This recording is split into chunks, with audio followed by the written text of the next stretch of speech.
नमस्कार सभी भाइयों को, स्वागत है आपका वेट व्लॉग्स चैनल पर। तो पार्ट 1 में हमने बुल डिटेल को समझना शुरू किया था। तो हमने लास्ट में ब्रीडिंग वैल्यू और प्रोडिक्टिंग ट्रांसमिटिंग एबिलिटी पर बात की थी। देन अब आगे कंटिन्यू करते हैं। तो चलिए स्टार्ट करते हैं आज की वीडियो।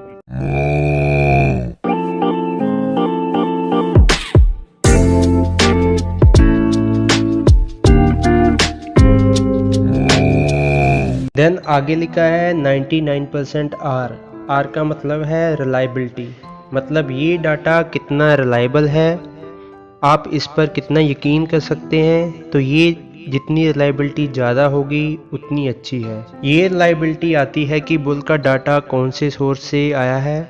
अगर बुल का डाटा उसके एंसेस्टर या पेरेंट से आया है तो उसकी रिलायबिलिटी 42% होगी।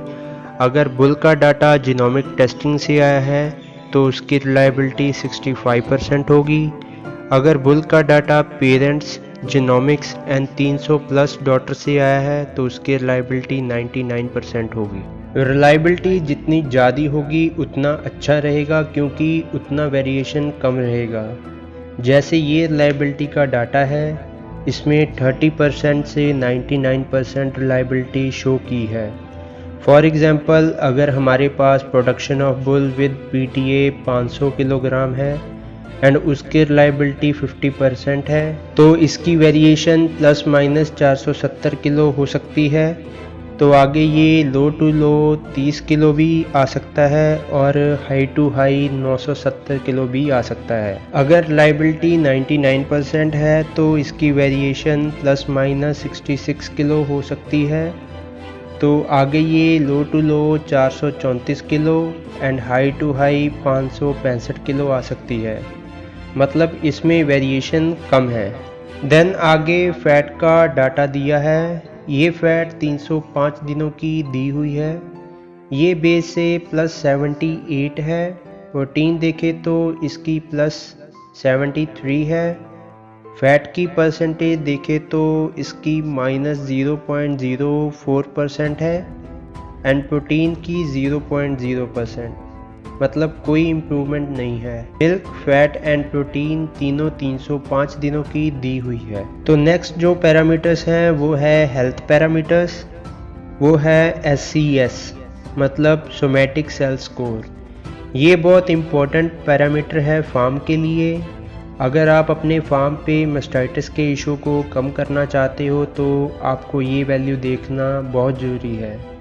ये वैल्यू जितनी कम होगी उतने मास्टाइटिस की प्रॉब्लम कम आएगी। ये वैल्यू बुल से आने वाले बच्चों में मास्टाइटिस की कितनी रेजिस्टेंट होगी वो शो करती है। इसकी वैल्यू 2.5 से 3.5 के बीच में होती है।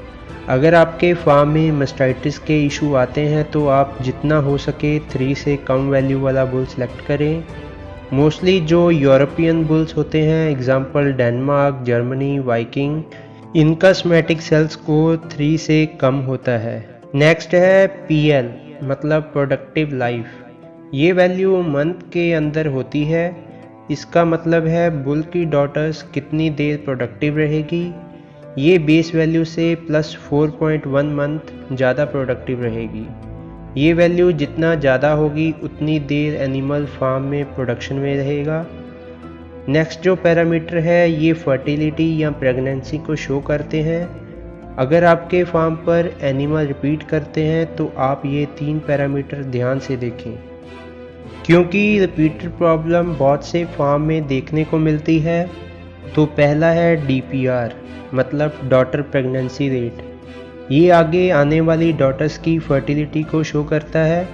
अगर DPR पॉजिटिव हो तो प्रेग्नेंट होने के रेट ज़्यादा है, अगर नेगेटिव में हो तो प्रेग्नेंट होने का रेट कम होगा।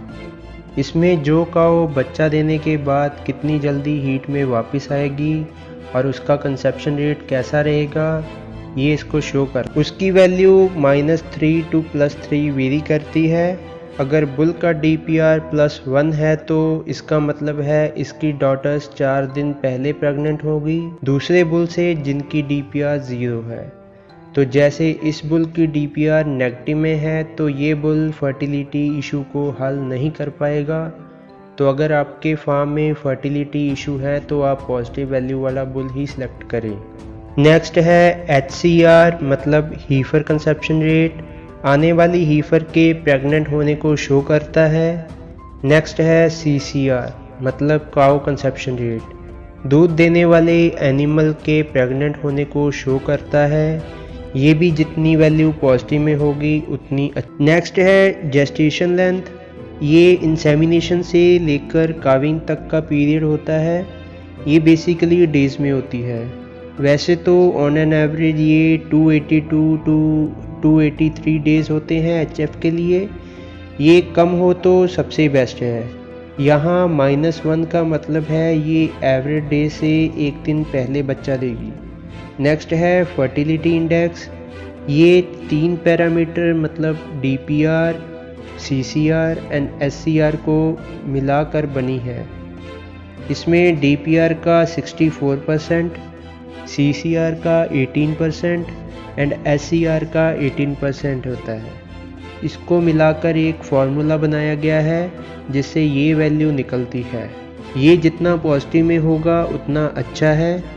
इस बुल का -1.5 शो कर रहा है, मतलब ये बुल फर्टिलिटी के लिए अच्छा बुल नहीं। नेक्स्ट है लाइवेबिलिटी, इसका मतलब है कोई भी काऊ मिल्किंग हर्ड में रहते हुए उसकी डेथ हो जाए या उसे स्लॉटर के लिए बेच दिया जाए, उसे लाइवेबिलिटी कहते हैं। ये वैल्यू परसेंटेज में होती है कि कितना % हर्ड जिंदा रहता है और प्रोडक्शन देता रहता है फार्म में।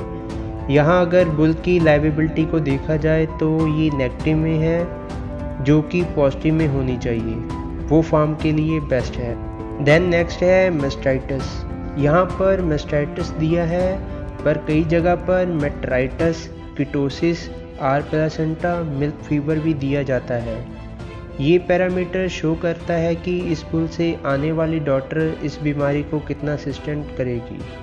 ये वैल्यू जितनी पॉजिटिव में होगी उतना सही है, उतनी रेजिस्टेंट पावर ज़्यादा होगी। देन नेक्स्ट दिया गया है EFI, effective future in breeding, and next है GEFI मतलब genetic effective future in breeding. ये पैरामीटर इन ब्रीडिंग को शो करता है।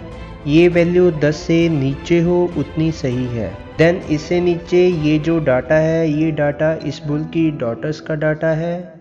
इसकी डॉटर्स ने 305 दिनों में on an average 30,884 pound milk दिया है।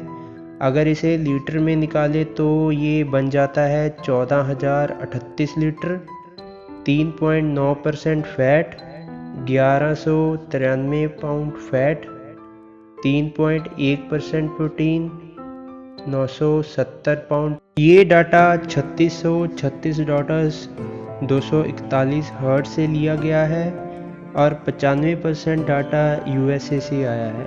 नेक्स्ट देखते हैं इसके काविंग ट्रेड्स को। फर्स्ट है सायर काविंग ईज, इसका मतलब है बुल से आने वाले बच्चे कितनी आसानी या मुश्किल से पैदा होंगे। ये डाटा परसेंटेज में होता है, ये जितना कम हो उतना अच्छा है।